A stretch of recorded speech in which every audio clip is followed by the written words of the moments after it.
Paramatmane Namaha. Yatharth Geeta. Srimad Bhagavad Gita. Chapter 11. Revelation of the Omnipresent. In the last chapter, Krishna gave only a brief account of his outstanding glories, but Arjun thought complacently that he had known enough. He therefore averred that after listening to Krishna's words, he was rid of all his delusions. At the same time, however, as he admits in the present chapter, he is curious to know what Krishna has told him before in a more tangible form. Hearing is as different from seeing as the east is from the west. When a seeker endeavors towards his destination to see it with his own eyes, what he knows then may be quite different from that which he had visualized. So when Arjun has a direct vision of God, he begins to tremble with fear and beg for mercy. Does an enlightened man know fear? Is he left with any further curiosity? The fact of the matter is that what is known at just the intellectual level is at best vague and undefined. At the same time, however, it definitely prompts to a desire for true knowledge. So Arjun entreats Krishna.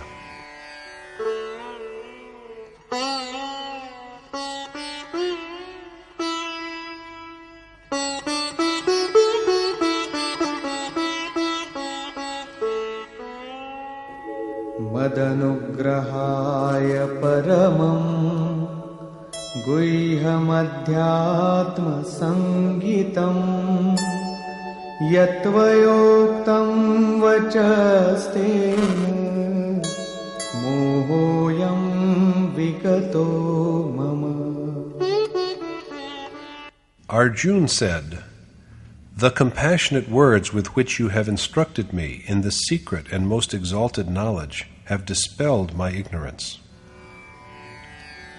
What Krishna has told him of the relation between the Supreme Spirit and the individual soul has allayed his delusions and filled him with the light of knowledge. Bhavapyayau hi bhutanam shrutau vistarasho maya tvattah Kamalapatraksha Mahatmyamapi chavyayam. For I have learnt from you, O the lotus-eyed, not only a detailed account of the origin and dissolution of beings, but also of your imperishable glory. Arjun fully believes the truth of what Krishna has told him, and yet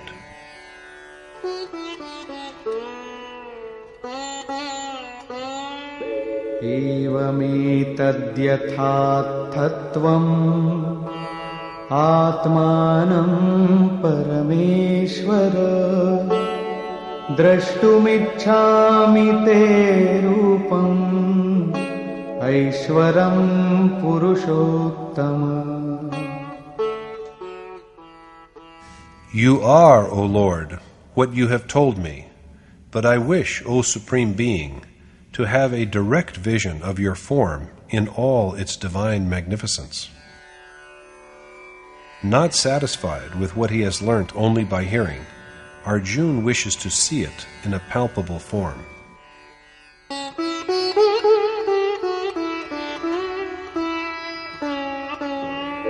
Manyase yadi tacchakyam Maya drashtumiti prabhu Yogeshwara tato me tvam darshayatmanamavyayam.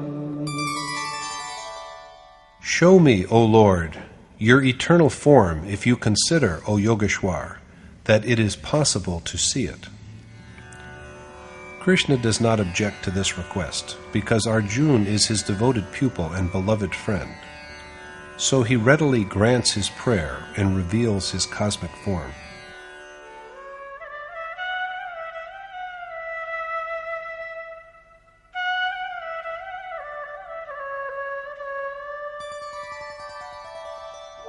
पश्य मे पार्थ रूपाणि शतशोऽथ सहस्रशः नानाविधानि दिव्यानि नानावर्णाकृतीनि च. The Lord said, Behold, O Parth, Arjun, my hundreds and thousands of various celestial manifestations of different hues and forms.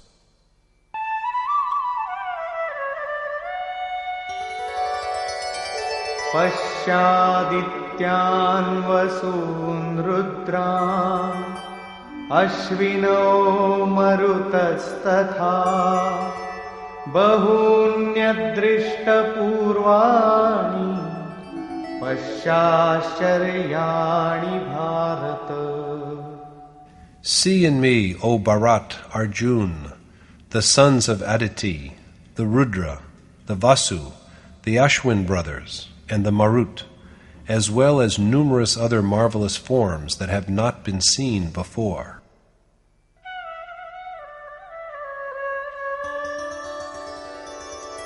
इहैकस्थं जगत्कृत्स्नं पश्याद्य सचराचरं मम देहे गुडाकेश यच्चान्यद्द्रष्टुमिच्छसि.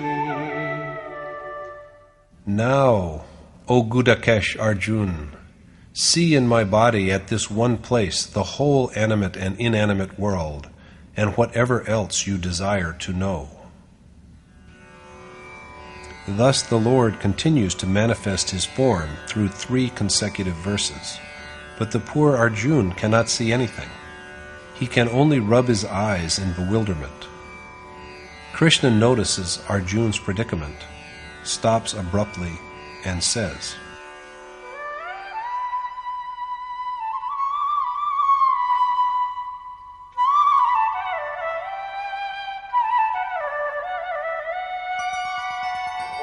न तु मां शक्यसे द्रष्टुम् अनेनैव स्वचक्षुषा दिव्यं ददामि ते चक्षुः पश्य मे योगमैश्वरम्. But since you cannot see me with your physical eyes, I grant you divine vision, with which you may behold my magnificence and the might of my yoga.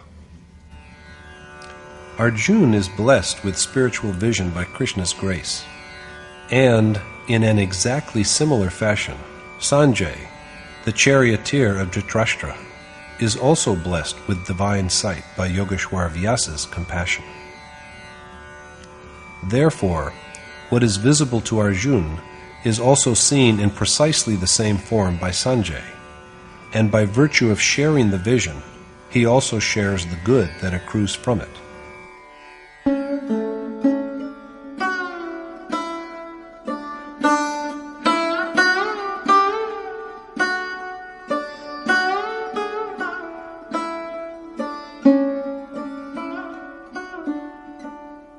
एवमुक्त्वा ततो राजन् महायोगेश्वरो हरिः दर्शयामास पार्थाय परमं रूपमैश्वरम्.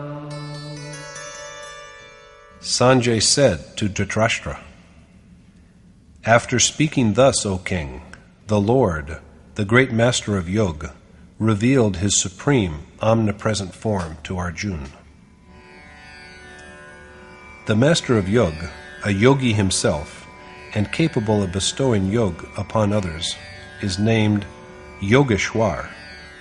He is, similarly, God, or Hari, who seizes and carries away everything.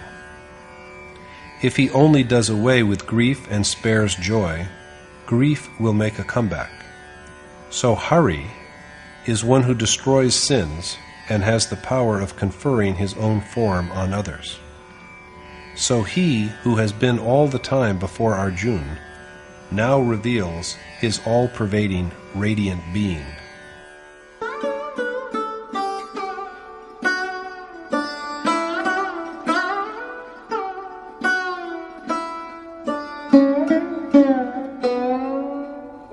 Anekavaktranayanam Anekadbhutadarshanam Anekadivyabharanam Divyanikodyatayudham Divyamalyambaradharam Divyagandhanulepanam Sarvashcharyamayam devam Anantam Vishwato Mukham. And Arjun beheld before himself the infinite, all-pervading God with numerous mouths and eyes, many wondrous manifestations, decked with various ornaments, carrying many weapons in his hands, wearing celestial garlands and apparel, anointed with heavenly perfumes, and endowed with all kinds of wonder. The marvelous sight is also rendered perceptible to Dhritarashtra, the blind king, the very image of ignorance, by Sanjay, himself the embodiment of restraint.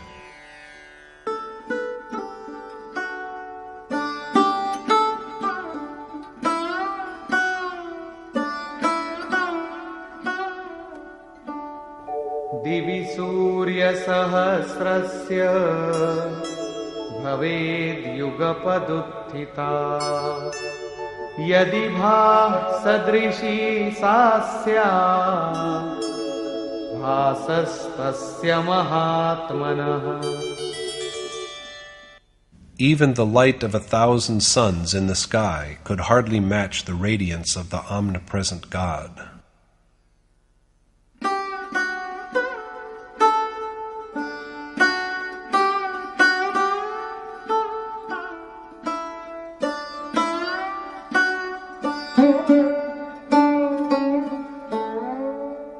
Tatraikastham Jagatkritsnam Pravibhaktamanekadha Apashyad Deva Devasya Sharire Pandavastada. Pandu's son Arjun then saw in the body of Krishna, the god of gods, the many separate worlds together.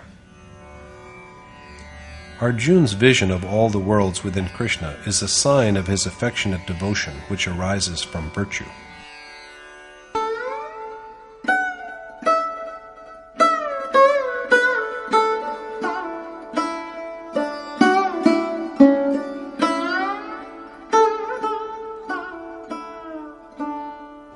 Tatah savismayavishto Rishtaroma Dhananjaya Pranamya Shirasa Devam Kritanjalirabhashata. Then, overwhelmed by awe, and with his hair standing on end, Arjun paid obeisance to the great God, and spoke thus with folded hands. Arjun had also paid homage to Krishna earlier, but now, after having seen his divine majesty, he bows deeper. The reverence he now feels for Krishna is a much more profound feeling than what he had experienced before.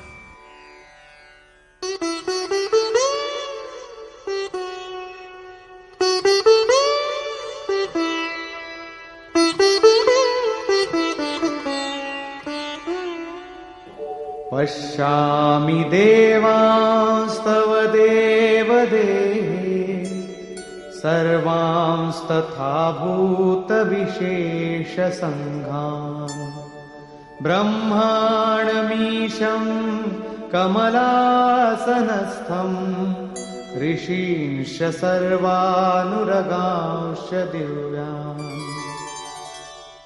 Arjun said, I see in you, O Lord, all the gods, hosts of beings, Brahma on his lotus seat, Mahadev, all the great sages, and miraculous serpents.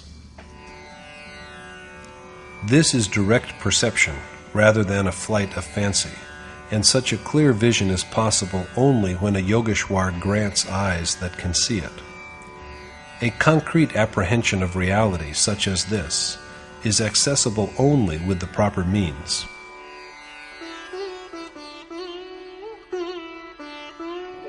अनेकबाहूदरवक्त्रनेत्रम् पश्यामि त्वां सर्वतोऽनन्तरूपम् नान्तं न मध्यं न पुनस्तवादिम् पश्यामि विश्वेश्वर विश्वरूप.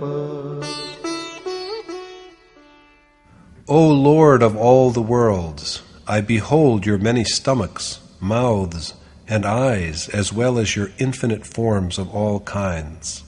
But, O the Omnipresent, I can see neither your end, your middle, nor your beginning.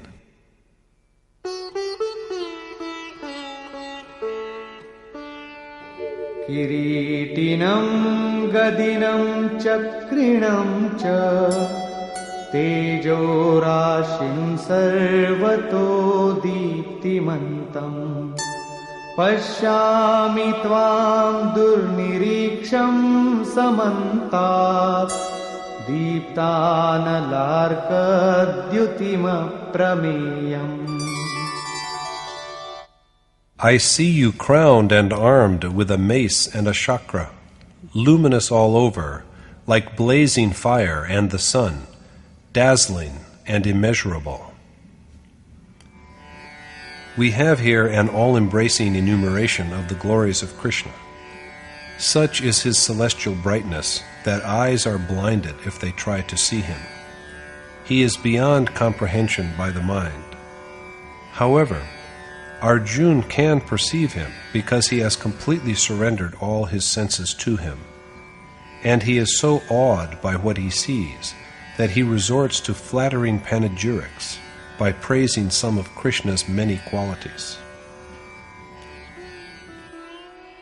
त्वमक्षरं परमं वेदितव्यं त्वमस्य विश्वस्य परं निधानम् त्वमव्ययः शाश्वतधर्मगोप्ता सनातनस्त्वं पुरुषो मतो मे.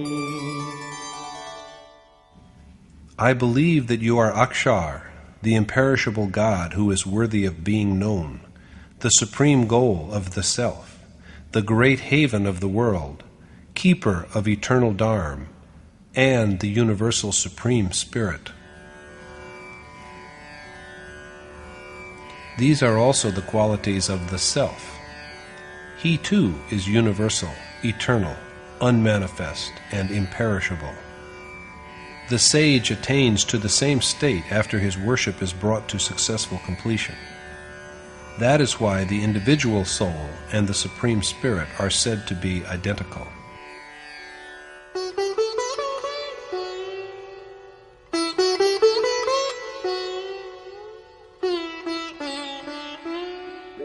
अनादिमध्यान्तमनन्तवीर्यम् अनन्तबाहुं शशिसूर्यनेत्रम् पश्यामि त्वां दीप्तहुताशवक्त्रम् स्वतेजसा विश्वमिदं तपन्तम्. I see you without beginning, end, or middle, possessed of boundless might, innumerable hands, eyes like the sun and the moon, and a face as bright as fire, lighting up the world with your radiance. At first, Krishna reveals his numerous forms, but now he appears as one and infinite. However, what are we to make of Arjun's statement that while one eye of God is like the sun, the other is like the moon? What is required is that these words should not be taken literally. It is not that one eye of God is bright like the sun, while the other is dim like the moon. The meaning of the statement is rather that both brightness, such as that of the sun, and serenity, such as that of the moon, emanate from him, both the radiance of knowledge and the calm of tranquility. The sun and the moon are only symbols here. God shines upon the world like both the sun and the moon, and he is now seen by Arjun as infusing the entire world with his dazzling radiance.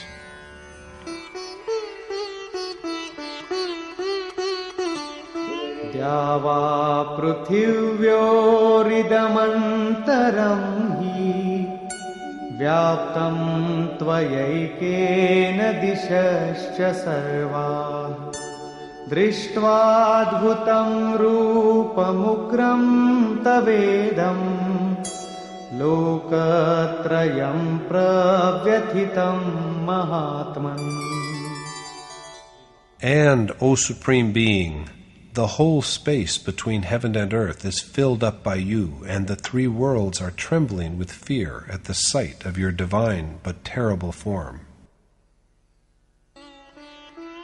Amihi tvam surasangha vishanti kechid bhita pranjalayo grinanti swasti tyuktva maharshi siddha sangha stuvanti tvam stutibhi pushkalabhi. Multitudes of gods are dissolving in you, while a host of them are fearfully extolling your name and glories with folded hands, and repeatedly pronouncing benediction. Hosts of great sages and men of attainment are singing sublime hymns in your praise.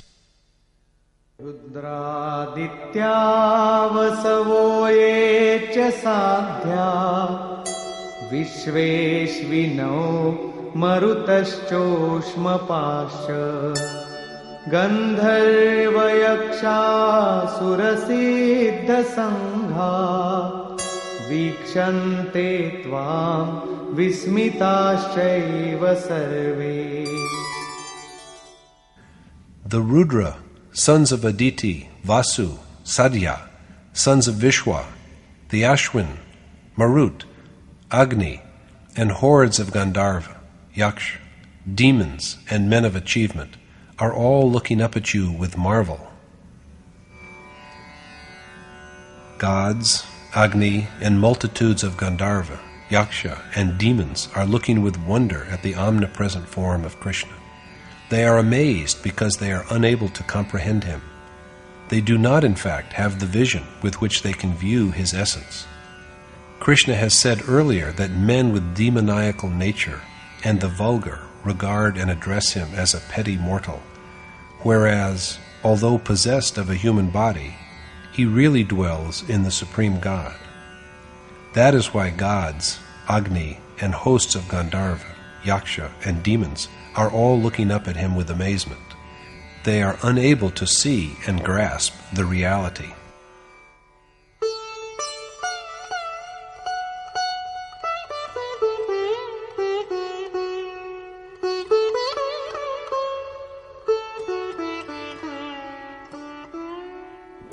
Rupam mahatte bahuvatra netram Mahabaho bahubahu rupadam Bahudaram bahudanshtra karalam Drishtva loka pravyathitas.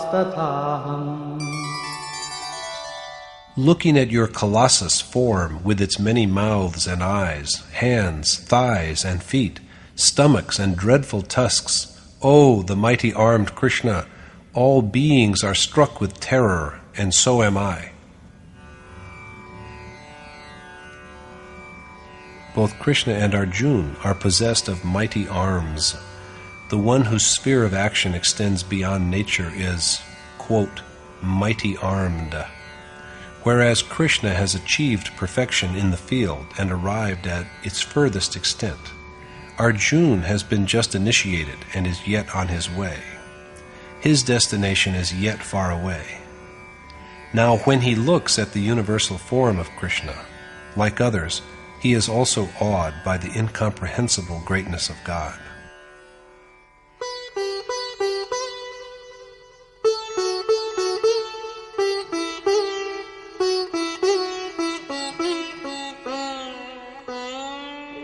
नभस्पृशं दीप्तमनेकवर्णं व्यात्ताननं दीप्तविशालनेत्रम् दृष्ट्वा हि त्वां प्रव्यथितान्तरात्मा धृतिं न विन्दामि शमं च विष्णो. When I look at your enormous, dazzling form that reaches right up to the sky, with its numerous manifestations, wide-open mouth and huge glowing eyes, O Vishnu, my inmost soul trembles in fear. I am bereft of courage and peace of mind. दंष्ट्राकरालानि च ते मुखानि दृष्ट्वैव कालानलसन्निभानि दिशो न जाने न लभे च शर्म प्रसीद देवेश जगन्निवास. Since I have lost my sense of direction and joy by beholding your faces with their frightening tusks and flaming like the great conflagration that is believed to consume the world in the event of doom, I entreat you, O God of gods, to be merciful and pacified.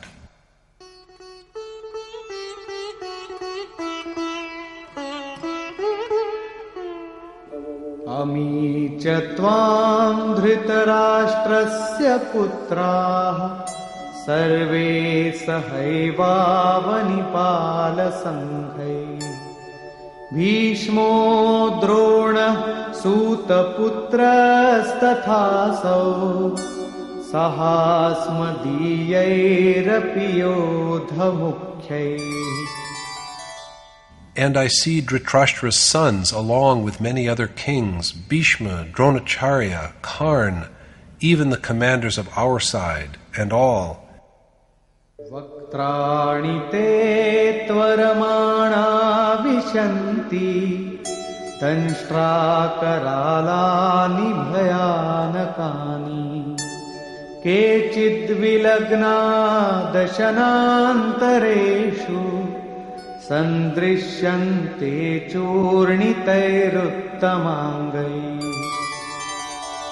Beings rushing wildly into your dreadful mouth with its terrible tusks, and some of them lying between your teeth with crushed heads. यथा नदीनां बहवोऽम्बुवेगाः समुद्रमेवाभिमुखा द्रवन्ति तथा तवामी नरलोकवीरा विशन्ति वक्त्राण्यभिविज्वलन्ति. Warriors of the human world are flinging themselves into your flaming mouths, just as numerous rivers plunge into the ocean. Currents of rivers are furious themselves, and yet they rush into the ocean. Even so, multitudes of warriors are rushing into the fiery mouths of God. They are men of courage and valor, but God is like the ocean. Human strength is nothing against his might. The following verse illustrates why and how they hurl themselves into him.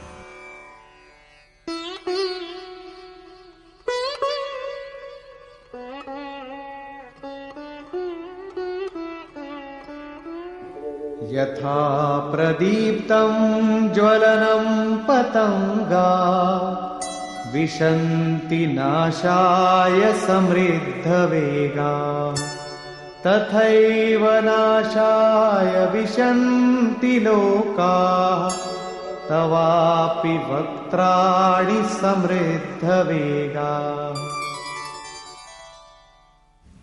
They cast themselves into your mouths for their destruction, just as flying insects fling themselves into the flame. Lelihase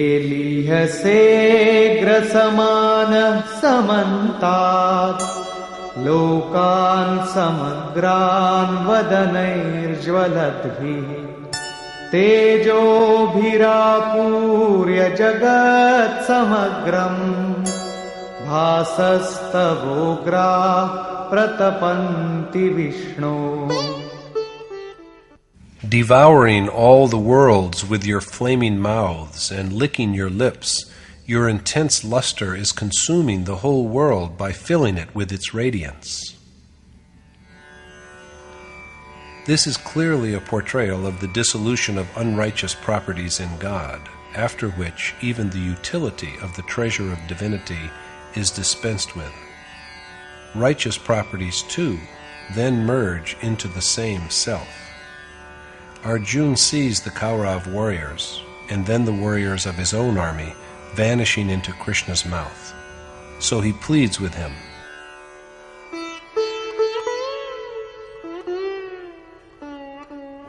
Akhyahi me ko bhavanugra rupo namostu te devavara prasida Vigyatumichhami bhavantamadyam nahi prajanami tava pravrittim.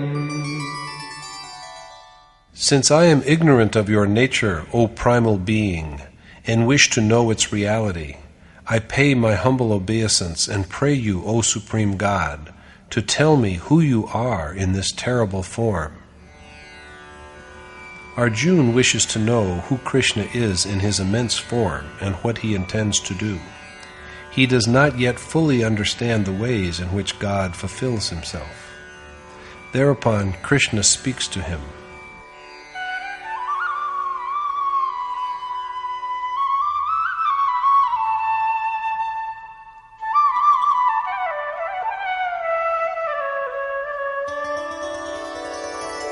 Kalosmi lokakshayakrit pravriddho lokan samahartumiha pravrittah rite pitvam na bhavishyanti sarve yeva sthitah pratyanikeshu yodha. The Lord said, I am the Almighty Time, Kal, now inclined to and engaged in the destruction of worlds, and warriors of the opposing armies are going to die, even without your killing them. He further adds,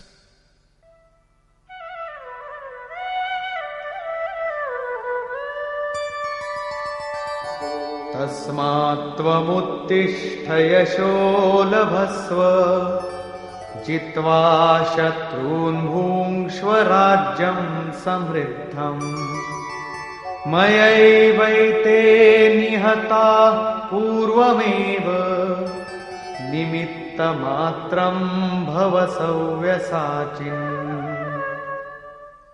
So you should get up and earn renown and enjoy a thriving and affluent kingdom by vanquishing your enemies, because these warriors have already been killed by me, and you, O Savyasachin, Arjun, have to be just the nominal agent of their destruction.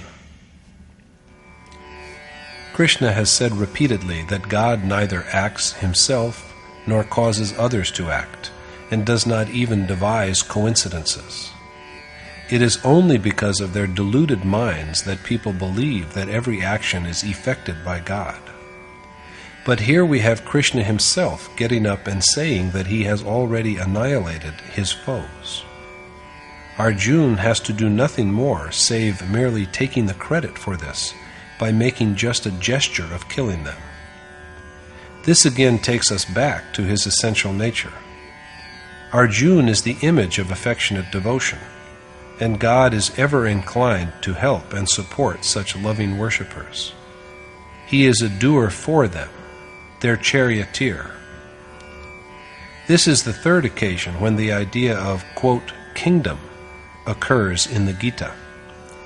Initially, Arjun did not want to fight, and he told Krishna that he could not see how his becoming an uncontested ruler of a thriving and wealthy kingdom on the earth, or even an Indra-like lord of gods, could wipe out the grief that was wearing out his senses. He did not want either of these if his grief was to persist even after his achievement of these rewards. Yogeshwar Krishna then told him that in case of defeat in the war, he would be rewarded with heavenly existence, and, in case of victory, with attainment of the Supreme Spirit. And now he says that the enemies have already been slain by him, and that Arjun only has to act simply as a proxy to win both renown and rulership of a thriving realm. Does Krishna mean by this that he is going to bestow upon Arjun the very worldly rewards with which he is so evidently disillusioned, the rewards in which he cannot see the end of his misery? Such, however, is not the case. The promised reward is the ultimate union with God that results from a destruction of all contradictions of the material world. This is the only permanent attainment, which is never destroyed, and which is an outcome of Raja Yoga, the highest form of all yoga. So Krishna once more exhorts Arjun to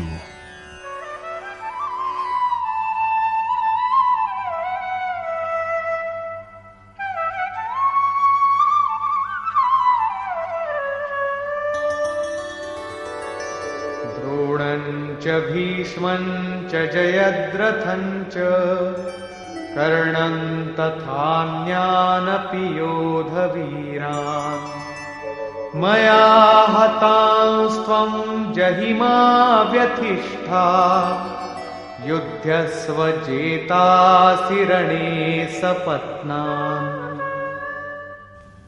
Destroy without any fear Dronacharya, Bhishma, Jayadratha, Karn, and the many other warriors who have already been killed by me, and fight, because you will doubtlessly vanquish your foes.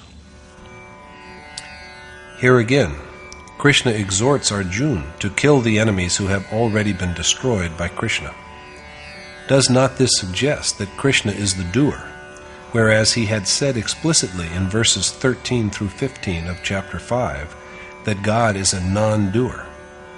Apart from this, he will later assert that there are only 5 means by which both good and evil actions are executed. Basis, the governing power under the auspices of which something is done. The agent, mind. The instruments or means, senses as well as disposition. Efforts or exertions, desires. And providence, which is determined by actions in previous existence. They who say that God is the sole doer are ignorant and deceived. What then is the explanation for this contradiction? The truth is that there is a dividing line between nature and the Supreme Spirit. So long as the influence of the objects of nature is dominant, universal ignorance, Maya, is the motivating force. But after a worshipper has transcended nature, he succeeds in gaining admission to the sphere of action of the adored God, or, in other words, of the accomplished teacher. Let us not forget that in the sense of motivator, an accomplished teacher, the individual soul, the supreme soul, the object of worship, and God are all synonymous. The directions received by the worshipper all come from God. After this stage, God, or the accomplished teacher, arising from the soul of the worshipper himself, is present in his heart like a charioteer who guides him on the right path. The revered Maharajaji used to say, "Mark that the act of worship has not commenced adequately until the worshipper is aware of his self and God has come down to his level. Henceforth, whatever he does is a gift from God. The worshipper then goes along the way only according to God's signals and directions. The worshipper's success is a grace of God.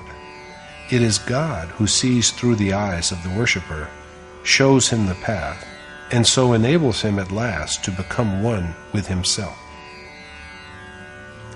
This is what Krishna means when he tells Arjun to kill his enemies.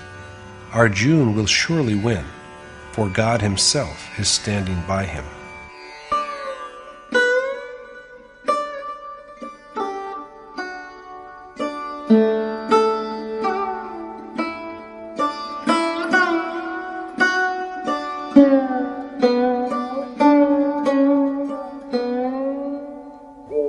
एतच्छ्रुत्वा वचनं केशवस्य कृताञ्जलिर्वेपमानः किरीटी नमस्कृत्वा भूय एवाह कृष्णं सगद्गदं भीतः प्रणम्य. Sanjay further said to Dhritarashtra, trembling with fear at hearing these words of Keshav, Krishna, and overwhelmed by feeling, Arjun thus spoke to Krishna with folded hands and reverent humbleness. Sanjay has seen exactly what Arjun has seen. Dhritarashtra is blind, but even he can see, hear, and understand clearly through restraint. That is, Sanjay. स्थाने ऋषिकेश तव प्रकीर्त्या जगत्प्रहृष्यत्यनुरज्यते च रक्षांसि भीतानि दिशो द्रवन्ति सर्वे नमस्यन्ति च सिद्धसङ्घाः. Arjun said, "It is but right, O Rishikesh, that men rejoice in singing praises of your name and glory. Demons flee helter-skelter out of fear of your glory, and accomplished sages bow to you in reverence."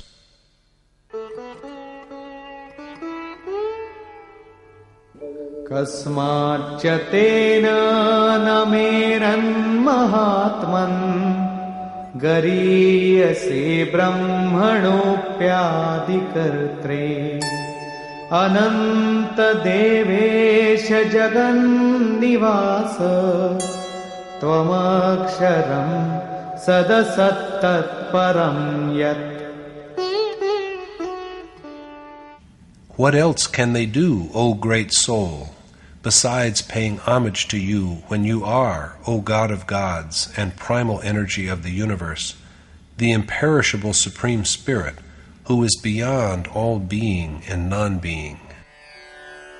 Arjun can speak so because he has had a direct vision of the imperishable God. Just a view or assumption at the intellectual level cannot lead one to realization of the indestructible Supreme Spirit. Our Arjun's vision of God is an inner perception.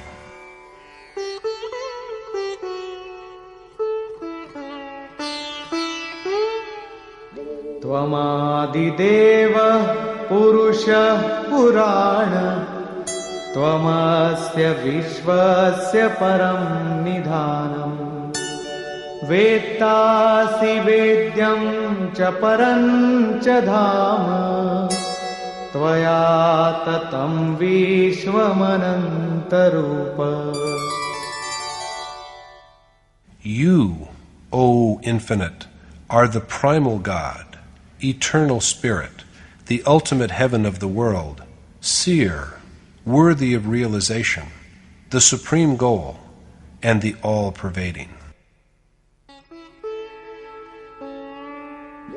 वायुर्यमोऽग्निर्वरुणः शशाङ्कः प्रजापतिस्त्वं प्रपितामहश्च नमो नमस्तेऽस्तु सहस्रकृत्वः पुनश्च भूयोऽपि नमो नमस्ते.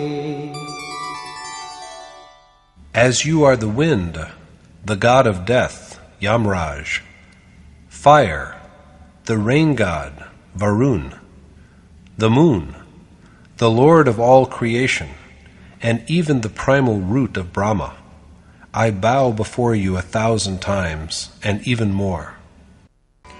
So overwhelmed is Arjun by his faith and dedication, that even after paying obeisance again and again, he is not contented. So he continues with his tributes.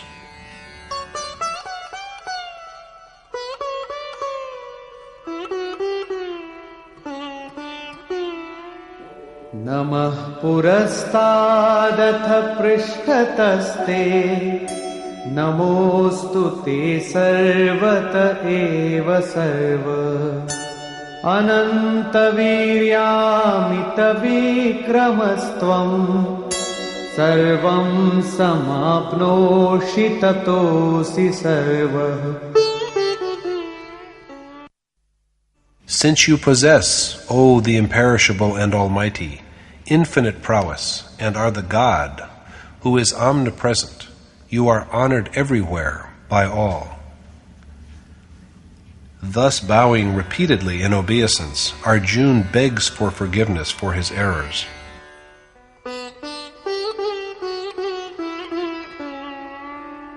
Sakheti matva prasabham yaduktam He Krishna he Yadav he Sakheti Ajanata mahimanam tavedam Maya pramadat pranayena vapi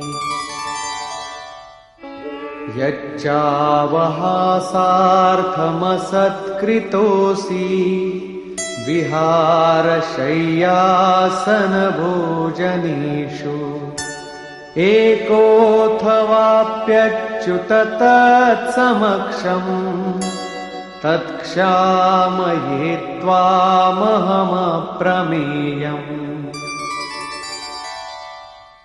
I seek your forgiveness, O the Infinite, for all the indiscreet words I might have spoken to you, for taking the undue liberty of addressing you as Krishna and Yadav, for any disrespect I might have inadvertently shown you in the course of frivolous dalliance or repose or while eating meals, O Achyut, infallible one, or while we were together, alone or with others, out of my feeling that you are my intimate friend, and because of carelessness arising from my ignorance of your true magnificence.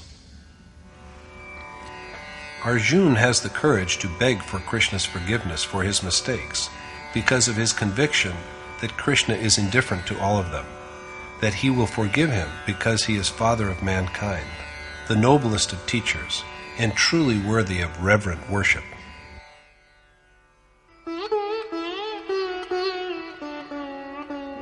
Pitasi lokasya characharasya Tvamasya pujyascha gurur gariyam Natvat samostyabhyadhika kutonyo Lokatrayepya pratima prabhava. Since no one in the three worlds can even equal you, who are Father of the animate and inanimate worlds, the greatest of all teachers, most venerable, and of immense magnificence, how can anyone else be superior to you?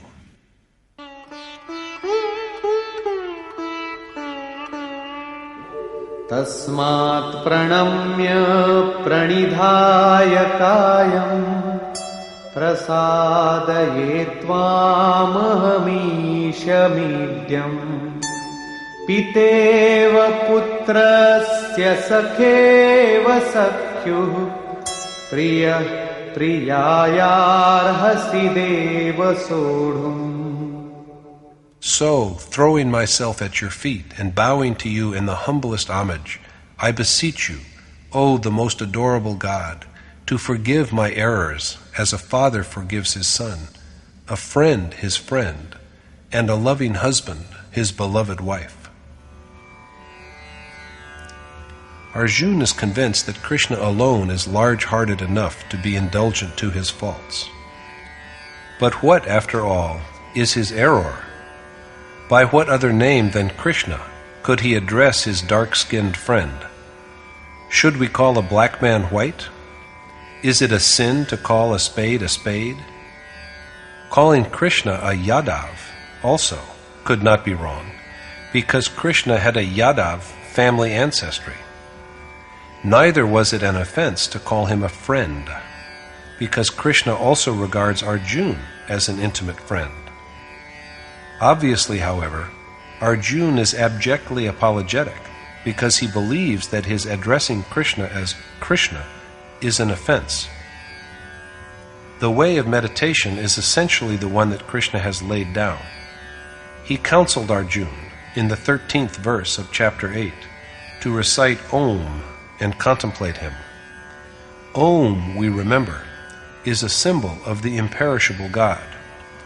Arjun was told to recite the sacred syllable and visualize Krishna's image. For Om, which stands for the unmanifest Supreme Being, is also a symbol of the sage after he has attained to the supreme goal of God realization. When Arjun has a clear vision of Krishna's true magnificence, it strikes him that he is neither white nor black, and not even a friend or a Yadav. He is but a great soul that has become one and identical with the imperishable Supreme Spirit. In the whole of the Gita, Krishna has on 5 different occasions stressed the importance of reciting Om. If we have to pray, let us recite Om rather than the name of Krishna. Sentimental worshippers usually manage to invent some way or the other. While one of them is dismayed by controversy over the propriety or otherwise of reciting Om, another one appeals to sages, and yet another who is eager to quickly ingratiate himself with Krishna also appends Radha to his name. True that they do all this out of devotion, but their prayers are marked by excessive sentiment. If we have a real feeling for Krishna, we must obey his instruction. Although abiding in the unmanifest, he is always present before us, even if we are unable to see him because of inadequate vision. His voice is with us, but we cannot hear it. There will be little profit in our study of the Gita if we do not obey him, although one advantage of such a study is always there. The man who listens to and learns the Gita gains an awareness of knowledge and yajna, and so attains to more exalted bodies. So study is imperative. An uninterrupted sequence of the name Krishna fails to materialize while we are meditating in a state of breath control. Out of sheer emotion, some men recite just the name of Radha, a celebrated gopi or cowherdess loved by Krishna. Is it not a common practice to flatter the wives of unapproachable functionaries? It is hardly surprising, then, that many of us believe that we can please God in the same way. So we even stop uttering Krishna and begin to recite simply Radha, hoping that she will facilitate admittance to him. But how can the poor Radha do this when she herself could not be united with Krishna? So instead of paying any heed to what others have to say, let us recite only Om. At the same time, it must be admitted that Radha should be our ideal. We have to dedicate ourselves to God with the intensity of her devotion to her loved one. It is essential that we be like her, pining away in separation from Krishna. Arjun addressed his friend as Krishna, because that was his actual name. Similarly, quite a number of worshippers recite the name of their teacher-preceptor out of sentiment. But as it has already been shown, after realization, a sage becomes one with the unmanifest God in whom he abides. So, many disciples ask, when we contemplate you, why should we not, O teacher, recite your name or that of Krishna instead of the traditional Om? But Yogeshwar Krishna has made it quite explicit here that after attainment, a sage is possessed of the same name as that of the Supreme Spirit in whom he has merged. Krishna, then, is an appellation rather than a name for recital during yajna. When Arjun begs for indulgence for his offenses and pleads with him to revert to his usual benign form, Krishna both forgives him and accedes to his request. Arjun's plea for mercy is made in the following verse.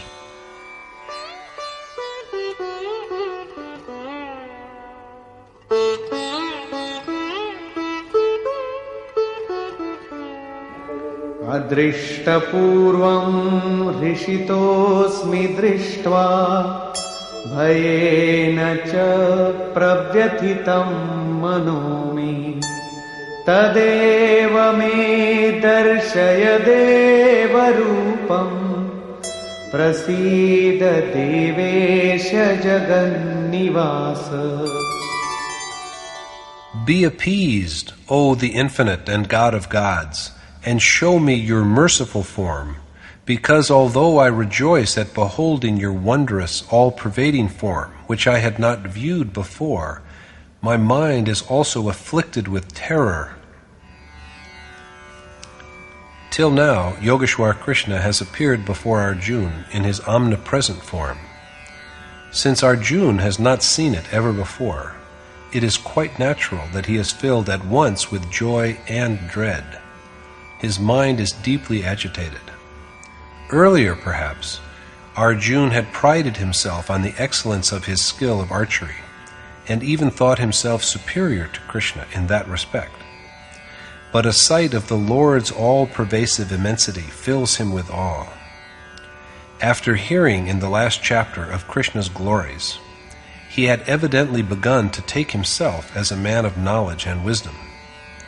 But one who is endowed with knowledge and wisdom in the true sense is beyond any fear. The experience of a direct perception of God has in fact a unique effect. Even after a worshipper has heard and learnt everything in theory, it remains for him to gain an awareness of the reality by practice and personal experience. When Arjun has such a vision, he is overwhelmed at once by joy and dread, and his mind is shaken. So he entreats Krishna to resume his placid, compassionate form.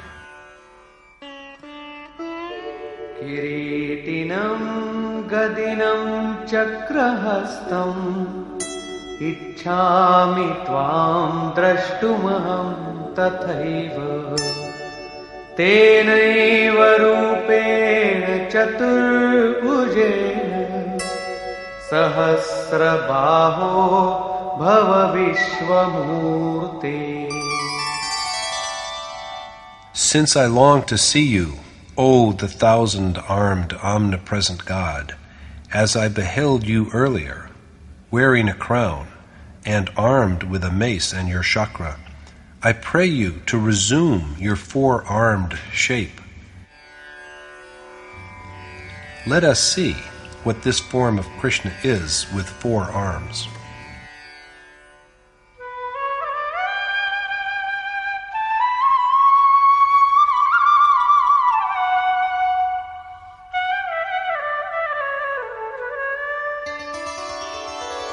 Maya prasannena tavarjunidam rupam param darshitam yoga tejomayam vishwamanantamadyam yanme tvadanyena na drishtapurvam.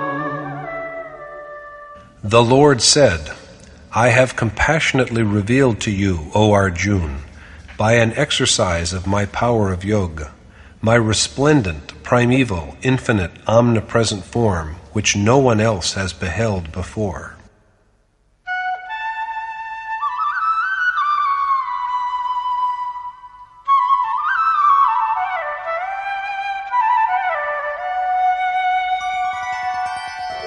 न वेदयज्ञाध्ययनैर्न दानैः न च क्रियाभिर्न तपोभिरुग्रैः एवं रूपः शक्य अहं त्रिलोके Drashtum tvadanyena kuru pravira. O the most distinguished of Kuru, Arjun, no one else besides you in this mortal world is capable of seeing my infinite universal form, which can be known neither by study of the Ved, nor by performance of yagya, nor even by charity or virtuous deeds, or rigorous spiritual austerities. If the assertions made by Krishna in the verse above, as well as his assurance to Arjun that no one except him is able to see Krishna's immense, all-pervading form, are true, the Gita has hardly any use for us. In that case, then, the ability to perceive God belongs to Arjun alone. On the other hand, however, Krishna also pointed out to him before that many sages in earlier times who concentrated on him with a mind that was free from passion, fear, and wrath, and who purified themselves by the penance of knowledge, had succeeded in attaining to his form. But now he surprisingly affirms that neither has anyone known his cosmic manifestation in the past, nor will anyone know it in the future. Who, after all, is this Arjun? Is he not a corporal frame like all of us? As represented in the Gita, he is an embodiment of tender affection. No man devoid of this feeling could see in the past, and no man devoid of this feeling can see in the future. This quality of love requires a worshipper to draw his mind from all externals and devote it to the desired God alone. Only by the ordained way can one who approaches God with love realize him. Acceding to Arjun's entreaties, Krishna now appears in his four-armed form.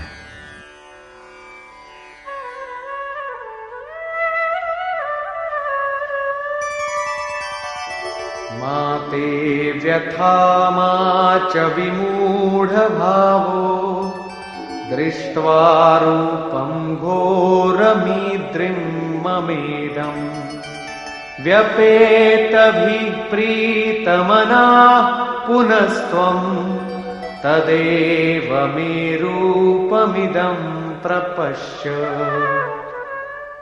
Behold again my four-armed form, bearing a lotus, a conch, a mace, and my chakra, so that you are freed from the confusions and fears inspired by my terrible manifestation, and think of me with nothing but affection.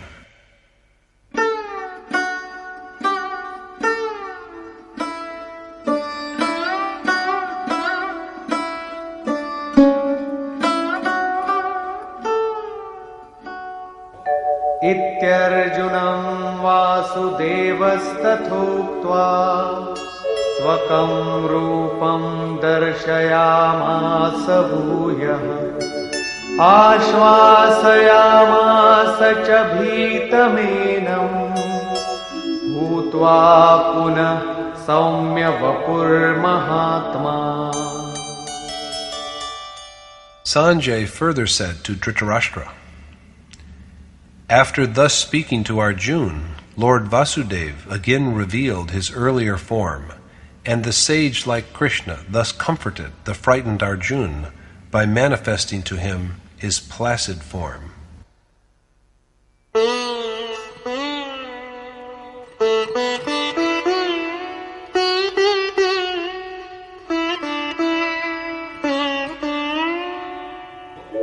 Drishtvedam manusham rupam tava saumyam janardana idanim asmi samvrittah sachetah prakritim gatah.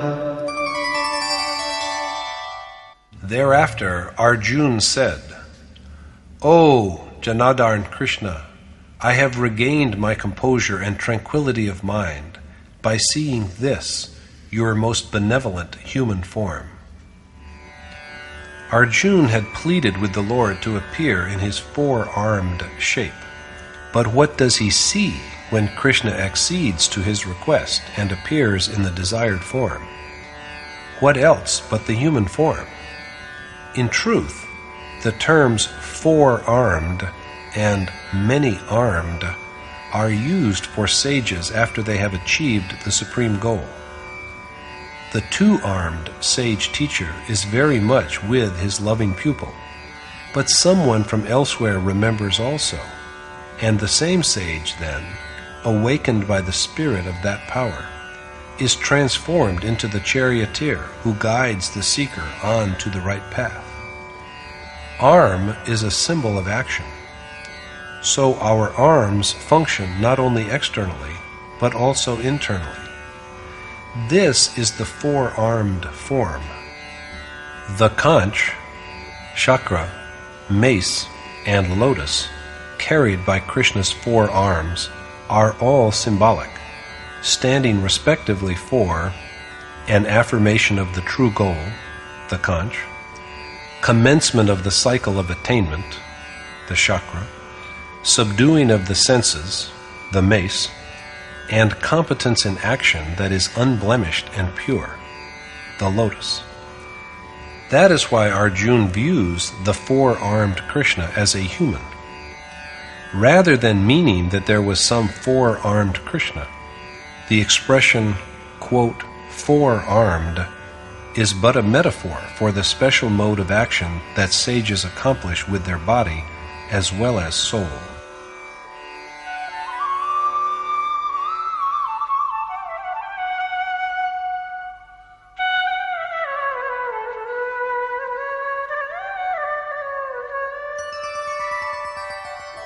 Sudurdarshamidam rupam drishtvanasi yanmama devapyasya rupasya nityam darshanakankshinaha.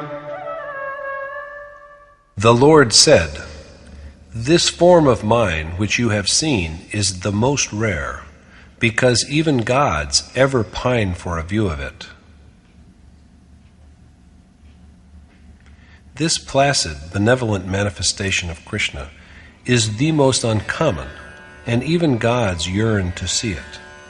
That is to say, that it is not possible for all to recognize a sage for what he is. The most revered Satsangaji Maharajaji, the accomplished teacher of my revered teacher Maharajaji, was one such saint with a truly awakened soul, but most of the people regarded him as a madman.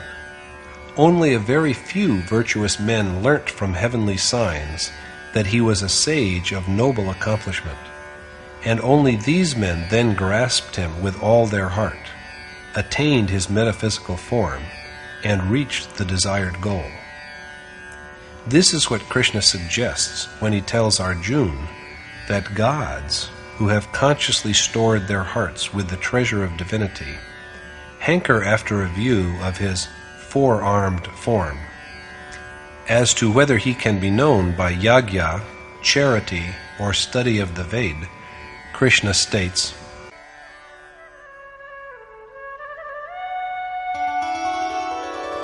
Naham vedairna tapasa na danena na chejjaya shakya evam vidho drashtum drishtavanasi mam yatha.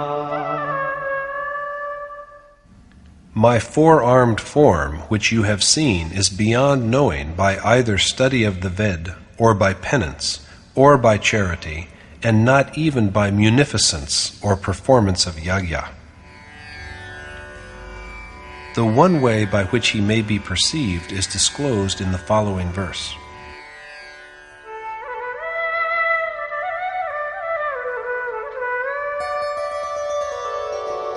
Bhaktya tvananyaya shakya ahamevam vidhorjuna gyatum drashtum cha tatvena praveshtum cha parantapa. O Arjun, a man of great penance, a worshipper, can know this form of mine directly, acquire its essence, and even become one with it by a total and unswerving dedication. The one way to attain to the Supreme Spirit is perfect intentness, the state in which a worshipper remembers nothing besides the adored goal. As we have seen in Chapter 7, even knowledge is finally transformed into total devotion. Krishna said a little while earlier that no one besides Arjun had seen him before, and no one would ever see him in the future. But he now reveals that by such single-minded devotion, worshippers can not only see him, but also realize him directly and become one with him. So Arjun is the name of such a wholly dedicated worshipper, the name of a state of mind and heart rather than of a person. All-absorbing love itself is Arjun. So Yogeshwar Krishna says at last,